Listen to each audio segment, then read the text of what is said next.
और आप ये हिंदू मुस्लिम करके देश को आगे नहीं ले जा सकते। इन्होंने अपने नेतागिरी के लिए संघ को भी बर्बाद कर दिया, गाली देना सिखा दिया। हिंदी प्रदेश जिसको बोलते हैं, उत्तर प्रदेश और बिहार के नौजवानों को धारा 370 और मंदिर के नाम पे 3 पीढ़ी के लिए बर्बाद कर दिया है। 3 पीढ़ी के लिए, जिसको क नहीं मालूम कश्मीर का, वो भी राय देता फिर रहा है। पूजा करना नहीं करना ये कोई सर्टिफिकेट नहीं है, ये धागा बंधा, इसको जाए दिखाने। लेकिन मोदी जी रहते थे, ये बनवा लेते हैं, कैमरा कर देंगे, फोटो लेकर खींचा लोग। चमचों की फौज खड़ा कर लेने से सत्य नहीं बदल जाता है। क्या अगर वो किसी और को मिला होता मैग्सेसे पुरस्कार तो उसको बधाई नहीं देते? लोकतंत्र की जितनी मर्यादाएं होती हैं उसको कुचलने में उन्हें जो सफलता मिली है, उन्हें बधाई। देखिए, किसी चैनल पर विपक्ष की कोई आवाज़ नहीं आती, ये ठीक बात नहीं है। 5.5 साल में वो अर्थव्यवस्था के हर पैमाने पर फेल हो चुके हैं। पढ़ाई लिखाई के जो चीज़ है ना, वो उनकी प्राथमिकता में नहीं है। आपकी आंखों के सामने चुनाव आयोग जैसी संस्था खत्म कर दी गई। जिस तरह से सीबीआई की साख राजनीतिक इस्तेमाल पिछली सरकारों में करके समाप्त कर दी गई, वो अब ईडी का छापा पड़ा है। इतना आसान नहीं होता है एक ताकतवर नेता के बारे में बोलना और उसके नीतियों को उजागर करना। अभी तो अक्षय कुमार को इंटरव्यू दिया, अगले चुनाव में वो राजू श्रीवास्तव को लेकर आएंगे कि तुम मेरा इंटरव्यू कर लो। हमको वोट नहीं चाहिए दोस्त, इसलिए मैं लोकप्रियता की चिंता नहीं करता। ये सब हवा है, हवा की तरह आनी जानी चीज़ें हैं। देश को बहुत नुकसान हुआ, लोग समझ नहीं रहा, समझेंगे लोग, हमको याद करेंगे बहुत।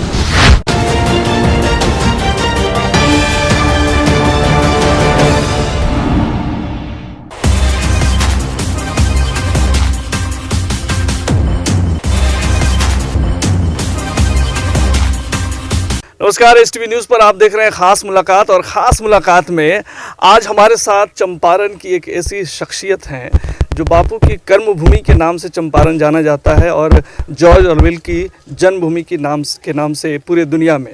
और जो तीसरा नाम जुड़ा है वो है रवीश कुमार का। रेमन मैग्सेसे पुरस्कार से सम्मानित हमारे साथ देश और दुनिया के वरिष्ठ पत्रकार रवीश कुमार हमारे साथ हैं और इस वक्त उनके गाँव में हम हैं।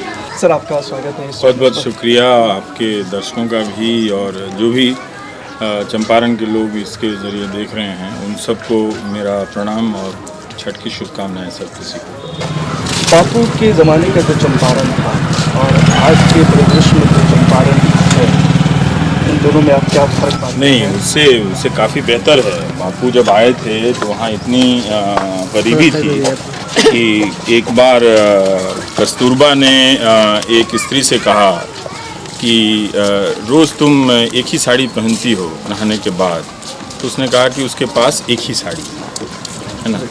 तो इस बहुत गरीबी थी। जब इंडिगो प्लांटेशन नील की जब यहाँ खेती होती थी और गोरे साहब लोग यहाँ आ रहे थे और कोठियाँ बना रहे थे, तब यहाँ बहुत शोषण था और बहुत ही अमानवीय स्थिति थी। और इसी में कोई पत्रकार था आज के समय के जैसा, पीर मुनीस साहब है ना। तो मुनीस ने उन किसानों के शोषण की, लोगों की ज़िंदगी में जो 3 कठिया सिस्टम था, उसकी रिपोर्टिंग उन्होंने की और वो रिपोर्टिंग प्रताप अखबार में छपता था। तो मुनीस साहब बहुत ही क्रांतिकारी पत्रकार थे और बहुत ही साहसी पत्रकार थे। इसके लिए उनकी नौकरी थी, नौकरी से निकाल दिए गए, बहुत यातनाएं उन्होंने सही और इतिहास में गुमनामी मिली उनको। लेकिन उनके छापने से ही गणेश शंकर विद्यार्थी को पता चला कि हिंदुस्तान में एक ऐसा इलाका है जहां इतना शोषण हो रहा है।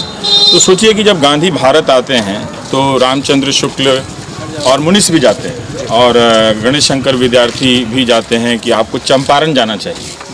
तो इसका मतलब ये था कि अगर आपको इस हिंदुस्तान की सबसे ज़्यादा गरीबी और शोषण को अगर देखना है तो आपको चंपारण जाना चाहिए, है ना।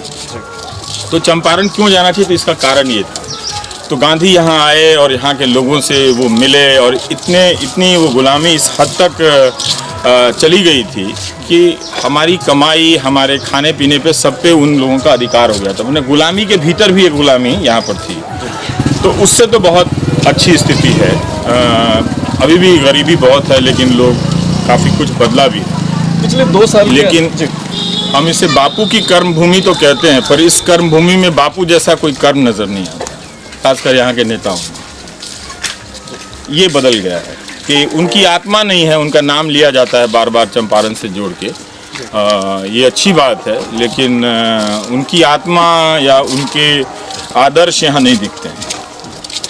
पिछले 2 साल के ये में देखा परिदृश्य में देखा गया है कि यहाँ पे बहुत सारे प्रोग्राम हुए हैं, पूरे नेशनल फ्रेम पे रहा है चंपारण, खासतौर से सत्याग्रह शताब्दी वर्ष को लेकर के प्राइम मिनिस्टर का यहाँ पे प्रोग्राम भी हुआ था। प्राइम मिनिस्टर के आ जाने से कोई कार्यक्रम बड़ा नहीं हो जाता है, बल्कि ख़राब हो जाता है। गांधी ये 100 साल हम मना रहे थे जहाँ से हिंदुस्तान की आज़ादी की लड़ाई शुरू होती है, ठीक है, तो वो क्या कार्यक्रम बना, एक शामियाना लगा दिया गया, वो आए और अपना भाषण दे गए, उस भाषण को लोग अगले दिन भूल गए, है ना। तो लेकिन जो बात गांधी के विचारों की है, आदर्शों की है, वो उन्हीं के नेताओं में नहीं है क्या? नहीं है ना, वो दूसरे दलों के नेताओं में भी नहीं है, और वो यहाँ के बुद्धिजीवियों में, लोगों में भी नहीं है।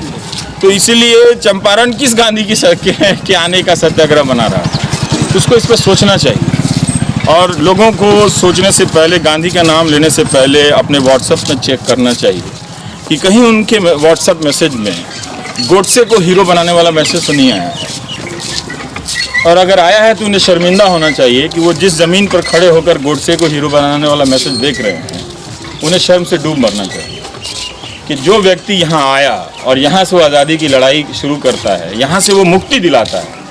बहुत लंबा केस लड़ा, राजेंद्र बाबू केस लड़े, वो रिपोर्ट बनी, फिर वो विधानसभा में जाती है, लेजिस्लेटिव असेंबली में, और फिर वो 3 कठिया सिस्टम ख़त्म होता है।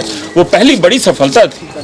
तो उसकी शताब्दी आप इस तरह से मना रहे हैं कि आप प्रेस वाले को भी कहीं दूर खड़ा कर दिया है, एक अपना लिंक लगा के, वो क्या आंदोलन का आयोजन था। तो इसलिए चंपारण सत्याग्रह को बहुत अच्छे से नहीं मनाया गया, वो सरकारी आयोजनों की औपचारिकता में वो सिमट कर रह गया और लोगों तक पहुंचा नहीं। एक छोटा सा यहाँ पे सवाल हम ये आपसे कर लेते हैं कि वो प्राइम मिनिस्टर जब यहाँ आए थे तो उस समय एक स्लोगन दिया गया था, स्वच्छाग्रह से सत्याग्रह। प्रधानमंत्री हर दूसरे दिन एक स्लोगन देते हैं जिसका कोई मतलब नहीं होता, तो ज़्यादा सीरियसली मत लिया कीजिए। वो कोई स्लोगन दे रहे हैं, इसका मतलब है कि वो पुराना स्लोगन भूल गए हैं, इसलिए अब नया स्लोगन दे रहे हैं। वो 1 महीने में उठ के कहते हैं कि सिंगल यूज़ प्लास्टिक का इस्तेमाल बंद हो जाना चाहिए, अगले महीने उठ के जागते हैं तो वो गांधी को याद करने लगते हैं, फिर तीसरे महीने वो कहते हैं कि दिवाली में बेटियों के लिए दिवाली मनाइए, दिया जलाइए, तो उससे क्या हो जाता है। वो इस पे बात नहीं करते कि इस देश में जनवरी से लेकर जून तक, इसी 6 महीने के भीतर में 24,000 बलात्कार की घटनाएं हुई, बच्चे से लेकर किशोर उम्र के लड़कियों के साथ 24,000। और ये हाई कोर्ट का आंकड़ा है, जो सुप्रीम कोर्ट ने हाई कोर्ट से मांगा कि आपके यहाँ क्या क्या केसेस चल रहे हैं। तो दिया जलाने से क्या हो जाएगा। तो इस तरह की तुकबंदियों में वो देश का समय बर्बाद कर रहे हैं, उनको अपना समय का सदुपयोग तो नहीं कर रहे हैं, क्योंकि उनको एक चस्का है कि टीवी पे दिखें, अखबार में छप जाएं एक हेडलाइन से। अब विचार लोग कहेगा बहुत अच्छा है, तो इसमें तो कोई दो राय नहीं है, विचार अच्छा है, लेकिन काम कहाँ है वैसा। दिया जलाइए बेटी के लिए, अगले साल दिया जलाइए किसी चीज़ के लिए, आप कहते हैं पुस्तक के लिए दिया जलाइए। तो आप पहले ये बताइए कि आपने लाइब्रेरी बनाने के लिए या कॉलेज बनाने के लिए क्या किया। आप उतना कर दीजिए, वहाँ हम दिया जला देंगे। क्या किया उन्होंने? किसी को पता है बेटी बचाओ बेटी पढ़ाओ का सब जगह टेम्पो पर लिखवा दिया, लेकिन किसी को पता है कि वो योजना क्या है,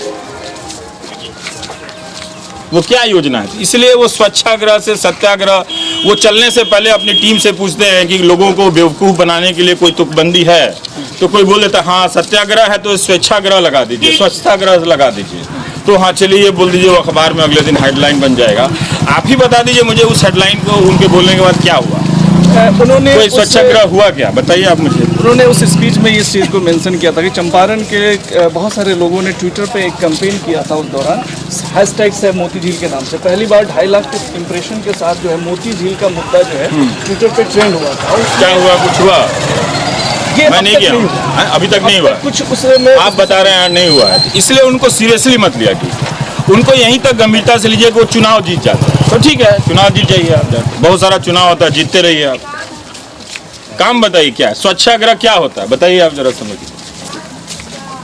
जिस सत्याग्रह को समझने में गांधी ने अपनी जिंदगी दे दी, उसको स्थापित करने में, उसको बदल के आप कहते हैं स्वच्छाग्रह। स्वच्छाग्रह सत्याग्रह से बड़ा हो सकता है क्या? मतलब आप तुकबंदी करके 4 लोगों को मंच पे बुलाए हैं तो आप कर लीजिए, ताली बजवा लीजिए। दरअसल सत्याग्रह को स्वच्छाग्रह कहना और उसमें तरह तरह के शब्द लगाना, मजाक उड़ाना है, वो उनको नहीं करना चाहिए था। इसीलिए मैंने कहा कि उन्होंने, उनके आयोजन से ये पूरा जो शताब्दी समारोह था वो खराब हो गया। ये आपको बात ये कोई बोलेगा नहीं, लेकिन बात मैं सही बोल रहा हूँ। आप इसको काउंटर करके बताइए ना कि वो बोल के गए तो क्या हो गया उससे। सत्याग्रह अलग चीज है, बहुत अलग चीज है। हम लोग उस चीज को हासिल नहीं कर सकते हैं, हाँ हासिल करने की दिशा में चल सकते हैं अपनी तमाम कमजोरियों के बावजूद। वो एक आध्यात्मिक चीज है, उसमें आपको बहुत प्योर होना पड़ता है। आप भूल गए, फिर क्या किया आपने स्वच्छाग्रह के बारे में। तो इसलिए इतना जो भी वो तुकबंदी करते हैं, इसलिए उसको सीरियसली मत लीजिए। प्रधानमंत्री यहाँ इज्जत कीजिए जरूर, ठीक है, पर ये जरूर समझिए कि वो अपना और देश का टाइम बर्बाद कर रहे हैं।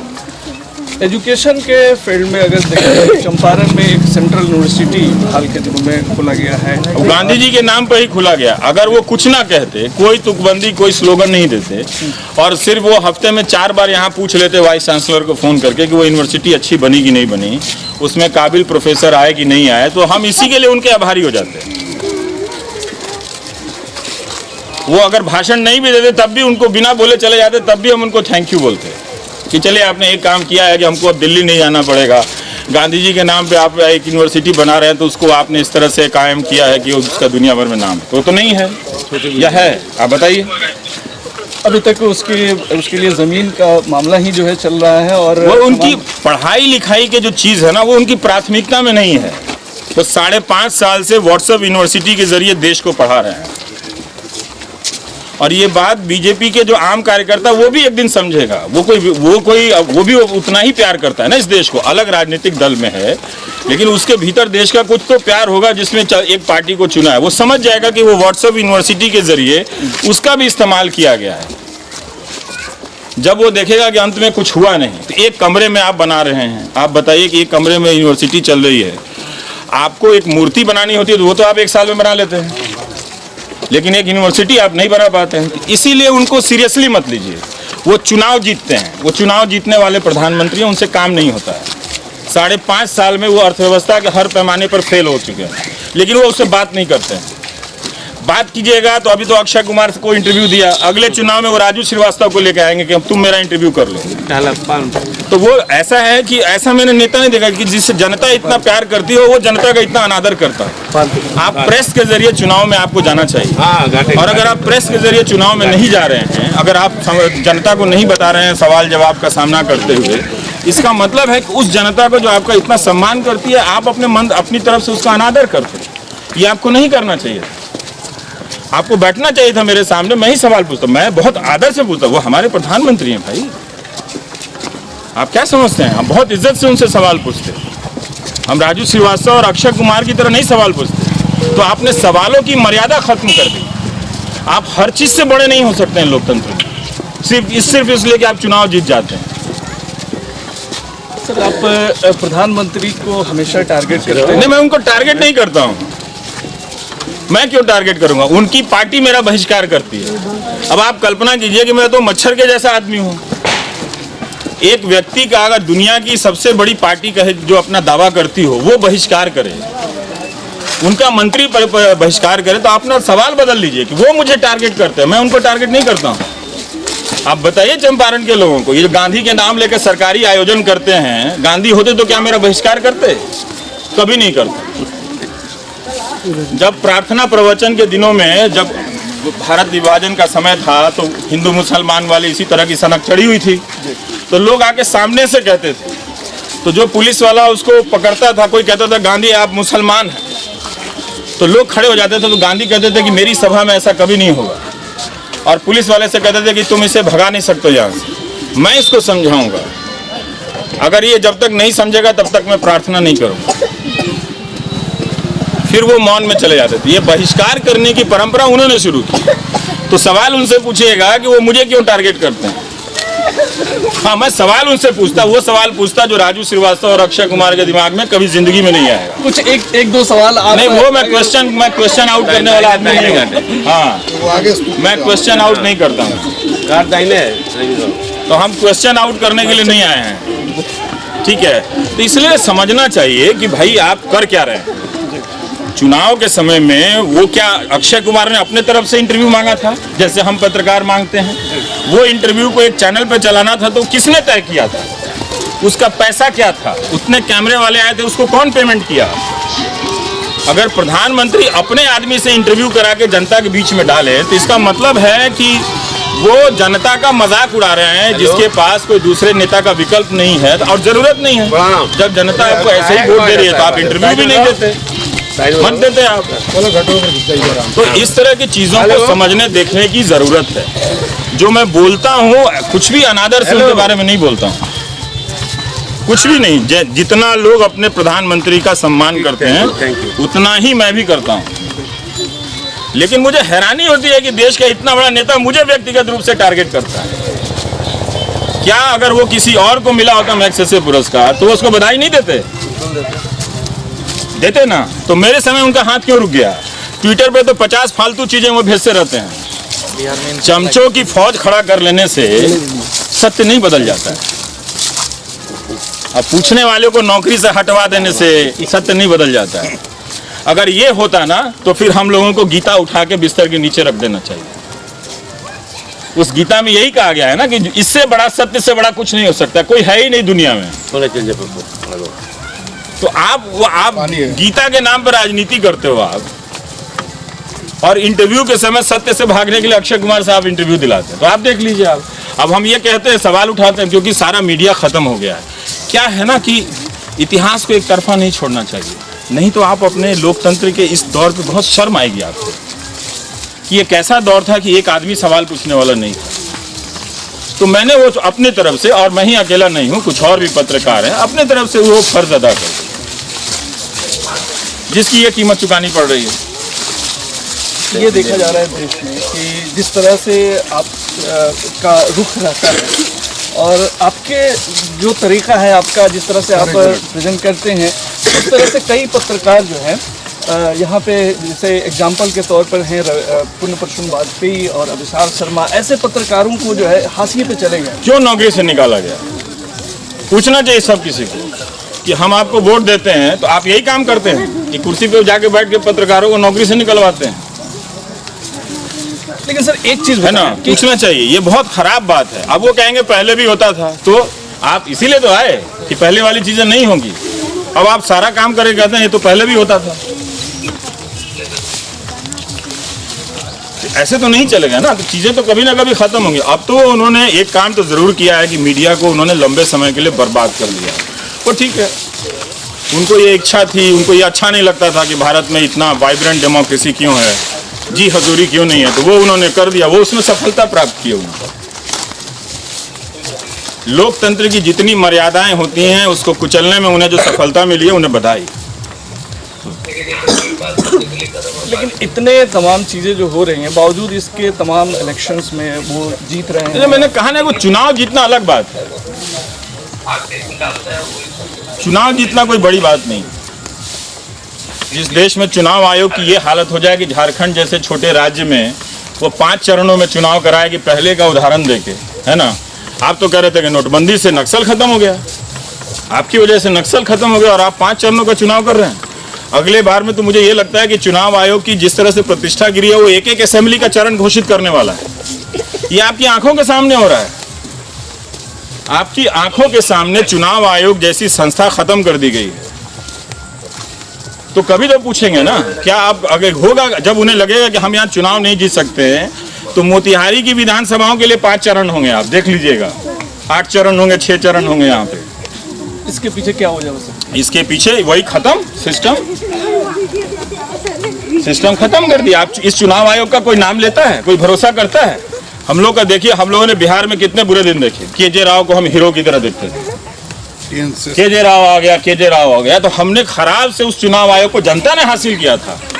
जनता ने वो पावर दिया था केजे राव को कि तुम अपने कुर्सी पर बैठकर अपनी निष्पक्षता से काम करो। आज वही केजे राव की हालत यह है कि जब उनसे हम कोई टिप्पणी मांगते हैं तो नहीं आते, कहते जमाना बदल गया, हम नहीं बोलेंगे। तो क्या हम इसके लिए उनको चुन के लाए हैं कि कोई बोले नहीं? तो लोगों से बोलना चाहिए कि भाई, आप अपनी आवाज गंवाने के लिए किसी नेता को चुन रहे हो, तो एक बार ठीक से सोच लो। इसलिए वो चुनाव में वो जीतते उतते रहेंगे, उससे कोई बड़ी बात नहीं है, वो कोई बड़ी घटना नहीं है। उनके काम का रिजल्ट क्या, इस पर बात कीजिए। और अगर चुनाव में जीतने की बात हो रही है तो आप इससे बात कीजिए कि जब आप उन्होंने चंदा डोनेशन का सिस्टम लाया है, जब वो खुलता है तो 90% पैसा आपकी पार्टी को जाता है, और आप उसको बेच गए अपनी लोकप्रियता के दम पे कि ये पारदर्शिता है। ये कौन सी पारदर्शिता है कि देने वाले का नाम ही पता न चले? इसी को पारदर्शिता कहते हैं। तो लोगों को वो झांसा दे रहे हैं।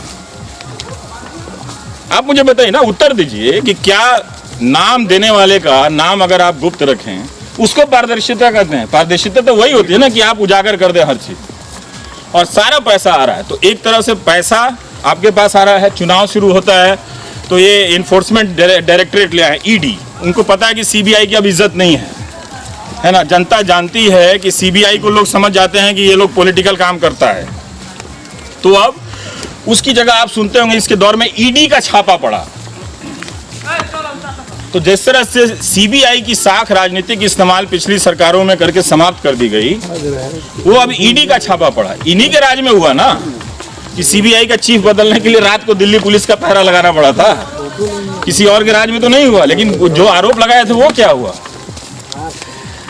आप का ये कहना होता है कि 2014 से पहले भी हम जो सत्ता में पार्टियां रहती थी उसको उसी तरह से टारगेट करते थे जिस तरह से सारा। आप अखबार उठा के देख लीजिए, आप अखबार उठा के देख लीजिए, एक ब्रोकर का इस्तेमाल करके जम्मू कश्मीर में यूरोप के सांसदों को घुमाया गया और उसका अंतर्राष्ट्रीयकरण किया गया। पहले आपने कहा कि हमारा इंटरनल मैटर है, हमको इस पर किसी के सर्टिफिकेट की जरूरत नहीं है, और आप वो तो फर्जी सांसदों को ले आए। और वो किस अखबार में चर्चा हो रही है? हिंदी के अखबारों में, हिंदी के चैनलों में इस तरह की सूचनाओं को गायब कर दिया गया है। तो जो हिंदी के पाठक हैं, जो जिले में रहते हैं, गांव में रहते हैं, उनको कुछ पता नहीं है कि देश में क्या हो रहा है। व्हाट्सएप यूनिवर्सिटी से उनको झूठ पता चल रहा है। लेकिन इधर जो मैं कह रहा हूँ ना, उसको आप जाके परीक्षण कीजिए कि मैं सही कह रहा हूँ कि नहीं कह रहा हूँ। मैं नहीं कह रहा कि मैं कोई नरेंद्र मोदी हूँ कि मैं जो कह रहा हूँ वो सही है, मैं ऐसा दावा नहीं करता। आप खुद परीक्षण करें और आप उसको देखें ब्रेक लीजिए भाई, कि वो बात सही है कि नहीं है। सर, आप जो है छठ जो है हर साल यहाँ मनाने आते हैं, किस तरह का अनुभव होता है? और हर साल तो हम ना आवे नहीं, लेकिन एबर तनी गैप हो गई बाप की आवे। हाँ, लेकिन देखिए एक खूबी बा कि रउआ बहुत सारा लोग अपना अपना जिंदगी में कोई अरबपति हो जाला, कोई खरबपति हो जाला, लेकिन छठ के समान ना बदले।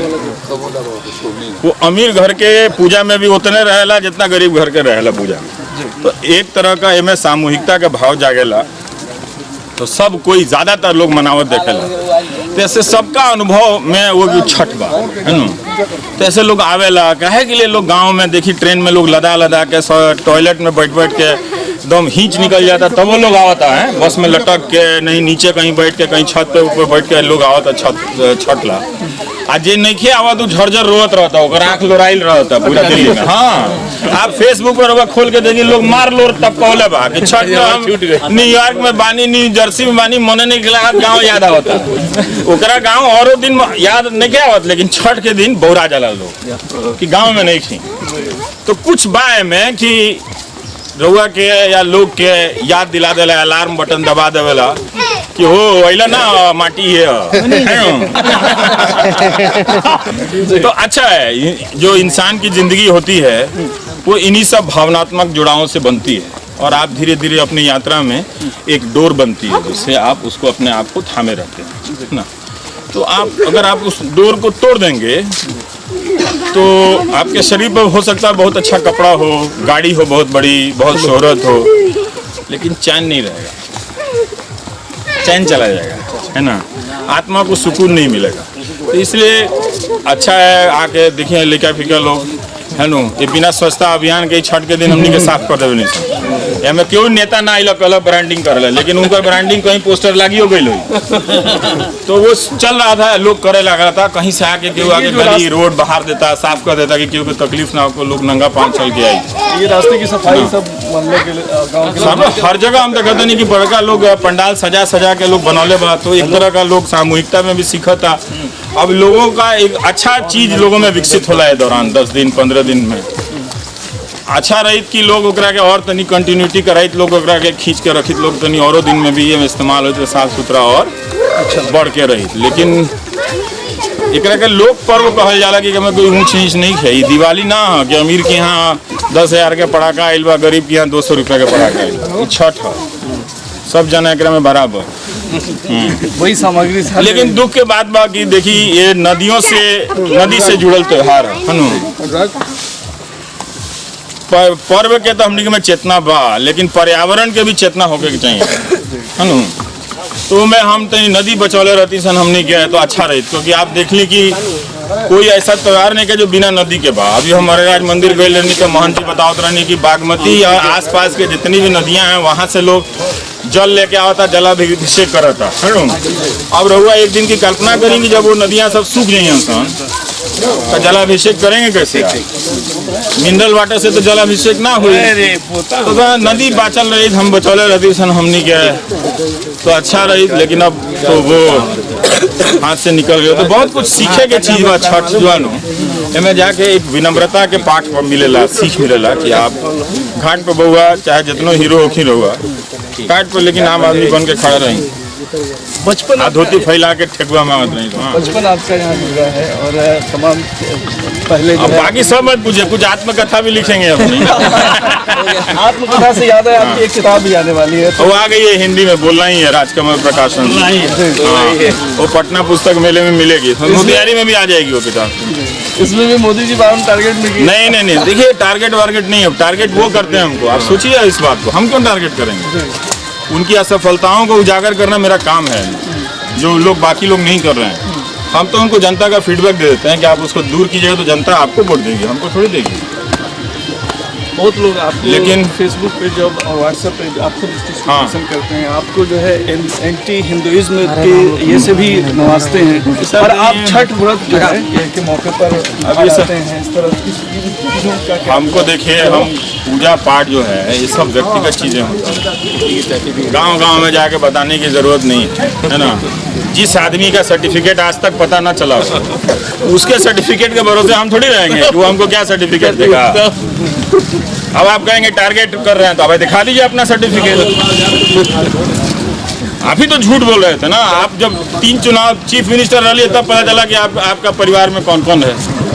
अचानक आप बोलते हैं कि हम चाय बेचते थे, 3 बार मुख्यमंत्री रह चुके थे, तब तो आप नहीं बताए थे।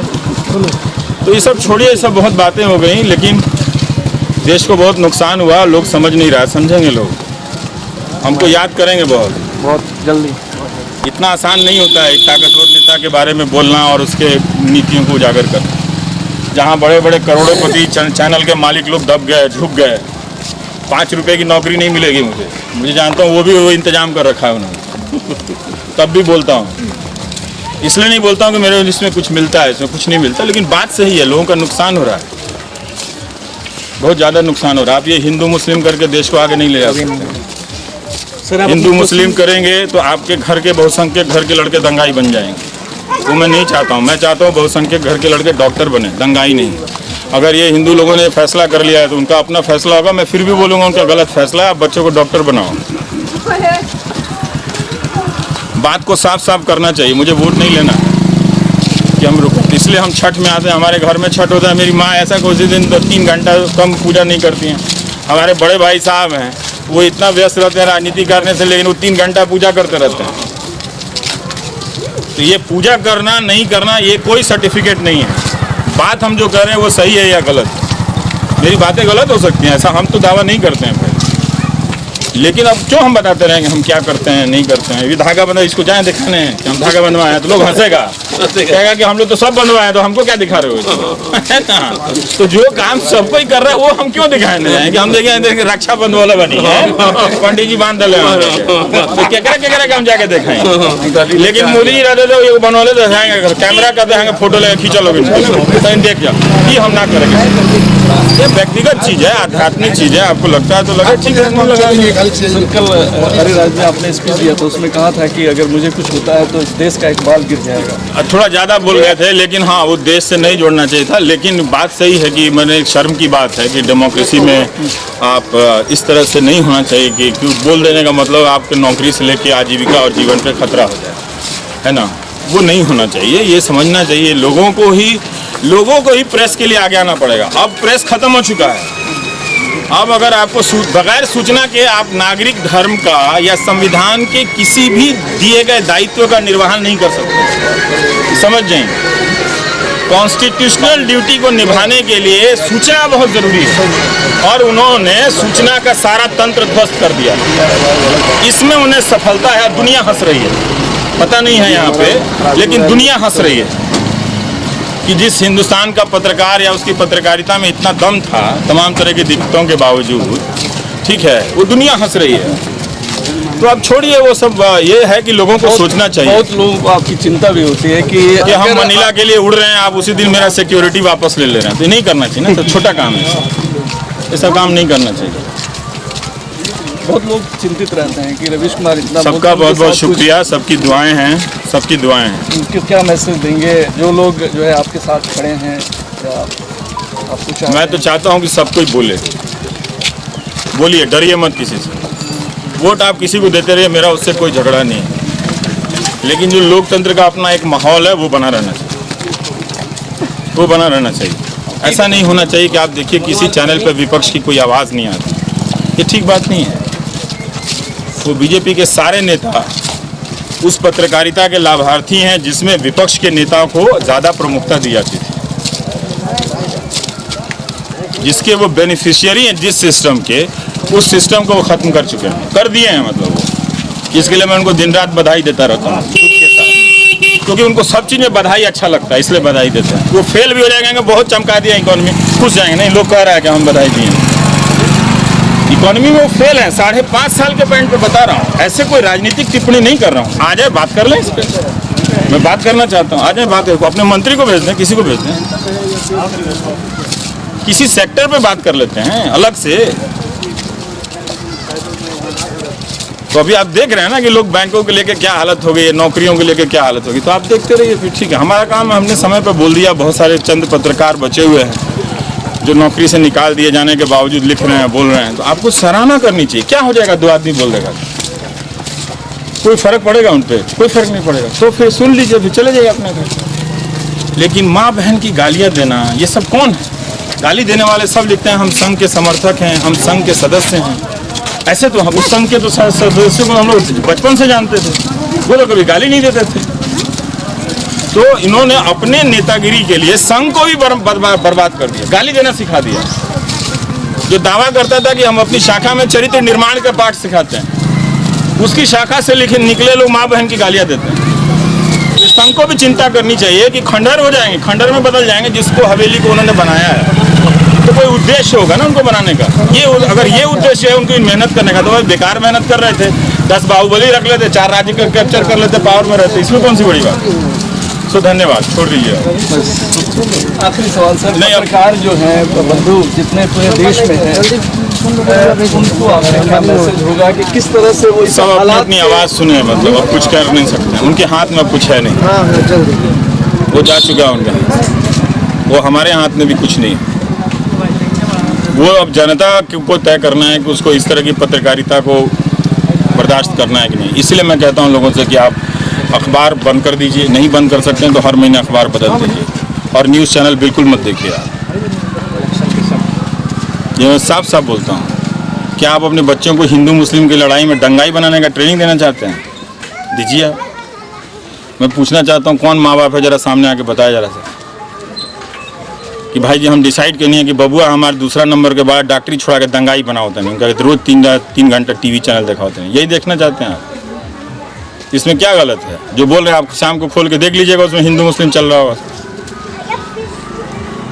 लुहाना खानी बोला तरह सन देखा नहीं, रवा देखा नहीं, एंकर ने कहेंगे बोला तरह सा हैं, गाँव में आके बोला तरह हो तो क्या चिल्ला रहे थुरा जी, वो मत बोला है तरह हैं, लोग कितना डांटेगा उसमें। खास तौर से अर्नब, अंजना, ओम कश्यप, बेकार लोग हैं, इन लोग पे क्या बात करना है। हमको वोट नहीं चाहिए दोस्त, इसलिए मैं लोकप्रियता की चिंता नहीं करता। ये सब हवा है, हवा की तरह आनी जानी चीज़ें हैं, लेकिन बात जो है जो हम कह सकते हैं मेरी क्षमता में, वो मैंने कह दी है सारी। वो हम सब जगह करते हैं, दुनिया में करते हैं। हिंदी प्रदेश जिसको बोलते हैं, उत्तर प्रदेश और बिहार के नौजवानों को धारा 370 और मंदिर के नाम पे 3 पीढ़ी के लिए बर्बाद कर दिया है। 3 पीढ़ी के लिए, जिसको का नहीं मालूम कश्मीर का, वो भी राय देता फिर रहा है। ये पॉलिटिकल ट्रेनिंग हुई है, तो इसका हिसाब उन लोगों को समझना है कि वो बर्बाद हुए हैं कि नहीं हुए हैं। हमको नहीं, हम तो जो देख रहे हैं बोल दिए, मेरा काम खत्म हो गया। जिनके बारे में मैं कह रहा हूँ उनको विचार करने की जरूरत है कि मैं सही कह रहा हूँ कि नहीं कह रहा हूँ। नहीं करना मत कीजिए, कोई बात नहीं। छठ मुबारक सबको। उनको भी थैंक यू। बहुत शुक्रिया सर, Thank you. बात करने अब के लिए। जाइए, thank you. Ravish Kumar sir जिनसे हम बात कर रहे थे खास मुलाकात कार्यक्रम में। उम्मीद करते हैं कि आपको ये प्रोग्राम अच्छा लगा होगा और इस संबंध में कोई आपके कमेंट्स होंगे वो हमें इंतजार रहेगा। चलिए अब अगली बार फिर किसी बड़ी शख्सियत से हम आपको आगे हम शुक्ला जी से थोड़ा सा बात कर लें। खबरों और डिबेट्स के लिए देखते रहिए STV न्यूज़। सब लेते हैं।